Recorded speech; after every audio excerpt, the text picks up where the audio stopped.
If walking now feels stiff, sore, or uncertain, you are not broken, and you are not alone. What you're about to hear may change how you move for the rest of your life. If you're over 60, walking used to feel automatic. You stood up. You moved forward. You didn't think twice. But lately, something feels different. Your first steps in the morning feel tight. Your hips don't swing the same way. Your knees feel cautious. And somewhere in the back of your mind, a quiet worry appears. Is this just how aging feels now? Many older adults assume walking pain is normal. They assume it's wear and tear. They assume the solution is rest, fewer steps, or simply pushing through discomfort. But here's the truth: most people are never told. Walking pain after 60 is rarely about age alone. It's usually about forgotten movement. Over time, your body adapts to sitting, to shorter steps, to guarded movements, to protecting sore joints instead of supporting them. Muscles that once stabilized your hips, knees, and ankles slowly stop doing their job. Not because they're damaged, but because they've gone quiet. And when those support muscles stop helping, walking becomes harder, less smooth, less confident, sometimes painful. That's when many people start walking less. And that's the moment the cycle begins. Less walking leads to more stiffness. More stiffness leads to more caution. More caution leads to weaker support muscles. Before long, even short walks feel risky. This is why so many seniors say, "I can walk, but I don't trust my body anymore." The good news? Your body still remembers how to move well, even at 70, even at 80, even beyond. The key is not longer walks, not harder exercise, and definitely not painful workouts. The key is restoring the signals between your brain and the small muscles that keep walking smooth and pain-free. And that can happen in just 5 minutes a day. Not 5 minutes of sweating, not 5 minutes of strain, but 5 minutes of very specific, gentle movements that remind your body how to support itself again. These movements don't exhaust you. They wake you up. They help your hips feel lighter. Your knees feel steadier. Your steps feel more natural. Many older adults notice something surprising. They don't just walk farther. They walk with less fear. They stop bracing. They stop limping. They stop overthinking every step. And the best part? This can be done at home, without equipment, without getting on the floor, and without pushing through pain.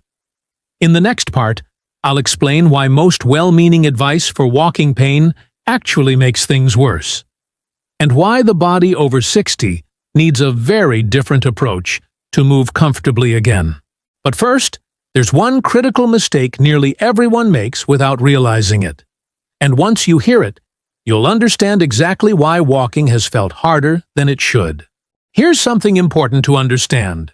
Your body at 60, 70, or 80 does not respond the same way it did at 40. Yet most advice still treats it that way. You're told to walk more, to stretch harder, to strengthen your legs, to push through stiffness. Those ideas sound logical, but for many seniors, they quietly make walking worse. Here's why. Walking is not just leg strength, it's coordination. It's the timing between your hips, core, thighs, and feet. It's how your weight shifts smoothly from one side to the other. It's how small stabilizing muscles fire before pain ever appears. As we age, the big muscles often stay fairly strong. But the small support muscles lose their communication. They don't disappear. They just stop getting clear signals. So when you try to fix walking pain by doing harder exercises, two things often happen. First, the big muscles take over even more. They tighten. They brace. They overwork. Second, the quiet support muscles stay quiet. They never get retrained. This creates a stiff, guarded walking pattern. You may not notice it right away, but your steps shorten. Your hips stop rotating fully. Your knees absorb more force. Your lower back works overtime. Eventually, discomfort shows up. This is why stretching alone rarely solves the problem. Stretching a muscle that's already overworking can feel good for a moment, but it doesn't restore balance. It's also why simply walking more doesn't always help. If your walking pattern is already strained, repeating it reinforces the strain. Another common mistake? Resting too much. When walking feels uncomfortable, many seniors limit movement. They sit longer. They move less. They save their energy. Unfortunately, the body interprets this as a signal to shut down even more support muscles. Movement confidence drops. Balance feels uncertain. The fear of falling grows. Then there's the gym trap. Machines. Heavy resistance. Repetitive motions. These can strengthen individual muscles, but they don't always improve how those muscles work together during walking. Walking is a full-body rhythm, not a collection of isolated parts. What the aging body needs most is re-education. Gentle reminders, safe signals, simple movements that say, "It's okay to move again." This is where short, targeted routines work better than long workouts. 5 minutes is not about saving time. It's about precision. Short routines allow you to focus, to stay relaxed, to move with awareness instead of force. They reduce fatigue. They reduce compensation. They help the nervous system feel safe. When your nervous system feels safe, muscles cooperate. Joints move more freely. Steps feel smoother. That's why the most effective walking routines for seniors don't look impressive. They look simple, almost too simple. But they address the real issue: lost coordination, not weakness. In the next part, I'll walk you through a small set of gentle, medically safe daily habits. No strain, no floor work, no pain. Each one targets a specific piece of the walking puzzle. And together, they form a 5-minute routine that helps your body remember how to move confidently again. These are the same types of movements physical therapists often start with, just simplified and made practical for everyday life. Listen closely, because one of these habits is usually the missing link that finally makes walking feel natural again. What you're about to hear is not a workout in the traditional sense. Think of it as a daily reset for your walking system. You don't need special clothes, you don't need equipment, and you should never push into pain. Each movement should feel gentle, controlled, and calm. If something feels sharp or uncomfortable, you reduce the range or skip it. The goal is confidence, not effort. Let's begin. Habit 1. Seated foot wake-up, about 60 seconds. Walking starts at the feet, but many seniors unknowingly walk with stiff, sleepy feet. That stiffness travels upward to the knees and hips. Sit in a sturdy chair with both feet flat on the floor. Slowly lift just the toes of both feet. Keep the heels down. Lower the toes back to the floor. Now lift just the heels. Keep the toes down. Lower them gently. Alternate this movement. Toes up, heels up. Move slowly. Breathe normally. As you do this, imagine the soles of your feet waking up. This helps improve how your body senses the ground. Better foot awareness often leads to steadier steps. Habit 2. Hip clock movement, about 90 seconds. Your hips guide your stride. When they get stiff, walking feels forced. Stay seated or stand holding the back of a chair. Imagine your hips are the center of a clock.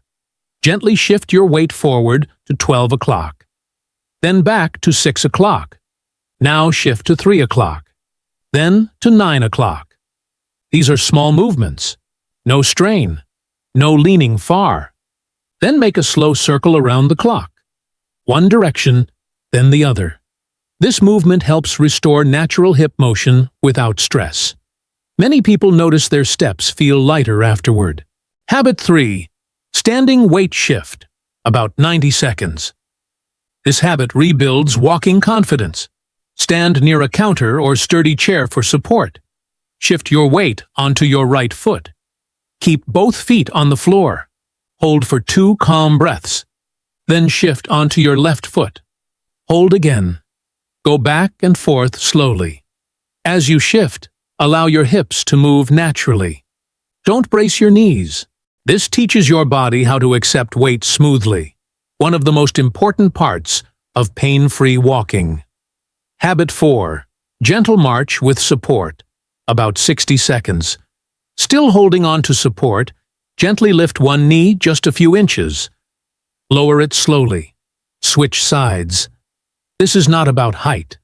It's about control. Imagine lifting the leg from the hip, not the knee. This helps reconnect the muscles that swing your leg forward during walking. Habit 5. Slow, relaxed walk. Reset, about 60 seconds. Finish by walking slowly across the room. Short steps are fine.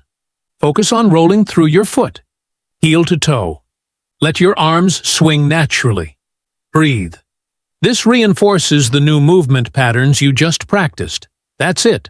5 minutes. No exhaustion, no soreness. When done daily, these habits remind your body how to coordinate again. Over time, many seniors notice less stiffness when starting to walk, better balance, more confidence in everyday movement. In the final part, we'll talk about mindset, why it's truly not too late to improve how you walk, and how small daily actions can rebuild trust in your body. If you've been struggling with walking for a while, it's easy to believe the window has closed. You may think, I should have done something earlier, or this is just how my body is now. But the body doesn't work on deadlines the way we imagine. It works on signals. As long as you're alive, your nervous system can learn. It can reconnect. It can adapt. Even small, gentle movements send powerful messages. They tell your brain, this is safe. This is familiar. This is something we can do again. That's why consistency matters more than intensity. 5 calm minutes every day is far more effective than one long, exhausting session once a week. These short routines reduce fear. They rebuild trust. And trust is the foundation of confident walking. You may not notice dramatic changes overnight. That's okay. What many people notice first is subtle. Standing up feels easier. Your first steps feel smoother. You think less about each movement. Those are signs your body is reorganizing itself. Progress at this stage of life is quiet, but it's real, and it compounds. The more comfortable walking feels, the more you move. The more you move, the more capable you feel. This creates an upward cycle. You don't need to chase youth. You don't need to punish your body. You just need to remind it what it already knows. If you're listening to this, you've already taken the most important step, paying attention. So start small, stay gentle, and give yourself credit for every effort. Your body has carried you through decades of life. It hasn't forgotten how to support you. It just needs a calm invitation. If you found this helpful, return to these movements daily. Let them become part of your routine, because walking is not just about getting from one place to another. It's about independence, confidence, and continuing to live life on your own terms. And yes, even at 80 and beyond, improvement is still possible. Thank you for taking this time for your health. Your future steps are worth it.